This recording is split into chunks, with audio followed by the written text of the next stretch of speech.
তারার আলো চ্যানেলে স্বাগতম। বাংলাদেশের চলচ্চিত্র ইতিহাসে এমন একজন নায়িকা আছেন যাকে শুধু জনপ্রিয় অভিনেত্রী বললে কম বলা হয়। তিনি একাই বদলে দিয়েছেন ঢালিউডের নায়িকাদের জনপ্রিয়তার সংজ্ঞা। তিনি বাংলাদেশের প্রথম নারী সুপারস্টার, যার নাম শাবনূর। 3 দশকেরও বেশি সময় ধরে কোটি দর্শকের হৃদয়ে রাজত্ব করা এই তারকার জীবনে আছে সংগ্রাম, প্রেম, সাফল্য, রেকর্ড আর অগণিত স্মরণীয় সিনেমা। বন্ধুরা, আজকের ভিডিওতে জানব যশোরের এক মেয়ে কিভাবে হয়ে উঠলেন বাংলা সিনেমার ইতিহাসের সবচেয়ে জনপ্রিয় নায়িকা। 1969 সালের 17 ডিসেম্বর যশোর জেলার শার্শা উপজেলার নাভারণে জন্ম নেন কাজী শারমিন নাহিদ নূপুর।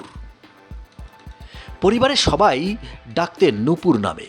চলচ্চিত্রে আসার পর পরিচালক এহতেশাম তাকে নতুন নাম দেন শাবনূর। শাবনূর শব্দের অর্থ রাতের আলো। নামের মতোই তিনি পরে হয়ে ওঠেন কোটি দর্শকের জীবনের আলো। 3 ভাই বোনের মধ্যে তিনি ছিলেন বড়। ছোটবেলা থেকেই অভিনয় ও সাংস্কৃতিক কর্মকাণ্ডের প্রতি ছিল শাবনূরের গভীর আগ্রহ।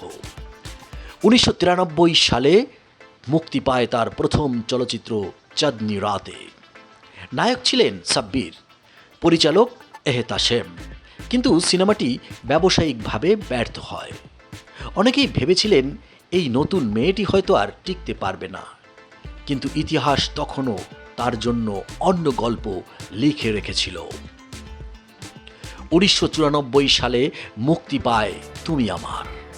এই সিনেমাতে প্রথমবার জুটি বাঁধেন সলমান শাহ ও শাবনূর, আর সেখান থেকেই শুরু হয় বাংলা সিনেমার সবচেয়ে জনপ্রিয় জুটিগুলোর একটি। এরপর একের পর এক সুপারহিট সিনেমা: সুজন সখী, স্বপ্নের ঠিকানা, স্বপ্নের পৃথিবী, তোমাকে চাই, আনন্দ অশ্রু। বিশেষ করে স্বপ্নের ঠিকানা বাংলাদেশের সর্বকালের অন্যতম ব্যবসা সফল চলচ্চিত্র হিসেবে ইতিহাসে জায়গা করে নেয়। মাত্র কয়েক বছরের মধ্যেই শাবনূর হয়ে ওঠেন দর্শকদের স্বপ্নের নায়িকা।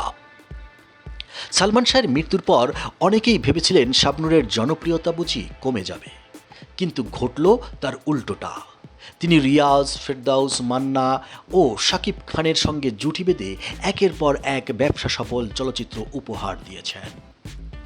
শ্বশুর বাড়ি জিন্দাবাদ, স্বামী স্ত্রীর যুদ্ধ, ফুলের মতো বউ, মোল্লাবাড়ির বউ, আমার প্রাণের স্বামী, 1 টাকার বউ, বলবো কথা বাসর ঘরে, এরকম অসংখ্য সিনেমা দর্শকদের দারুণ ভালোবাসা পায়। 1999 সাল থেকে 2003 টানা 5 বছর মেরিল প্রথম আলো পুরস্কার জিতে তিনি করেছেন এক অনন্য রেকর্ড।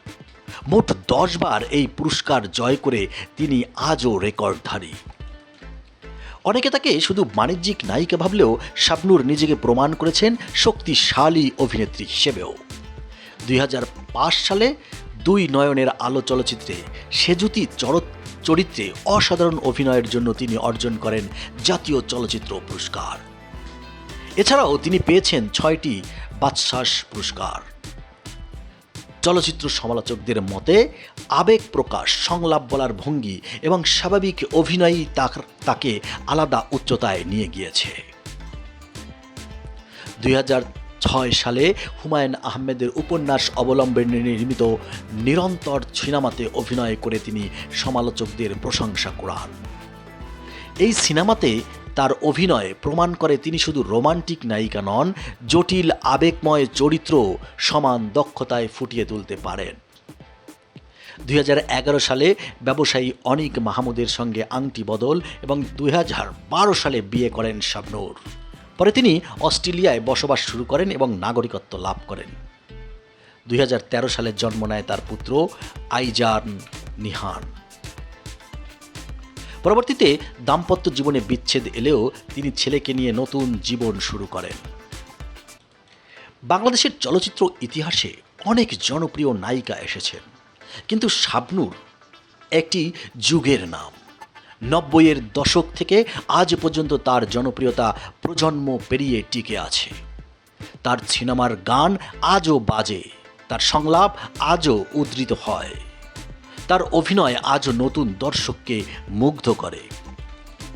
বন্ধুরা, কিছু তারকা সময়ের সঙ্গে ম্লান হয়ে যান, আর কিছু তারকা সময়কে আলোকিত করে রাখেন। শাবনূর সেই বিরল নক্ষত্রের একজন, যিনি শুধু একজন নায়িকা নন, তিনি বাংলা সিনেমার এক অমলিন কিংবদন্তি। বন্ধুরা, আপনার প্রিয় অভিনেত্রী শাবনূরের সিনেমা কোনটি আপনার পছন্দের? কমেন্টে লিখে জানান। আর আমাদের এই ভিডিওটি ভালো লাগলে লাইক দিন, শেয়ার করুন এবং বাংলা চলচ্চিত্রের এমন আরও অজানা গল্প জানতে তারার আলো চ্যানেলটি সাবস্ক্রাইব করতে ভুলবেন না। আমি ছিলাম আপনার সঙ্গে, আবার দেখা হবে পরবর্তী ভিডিওতে। তত সময় ভালো থাকুন, ধন্যবাদ।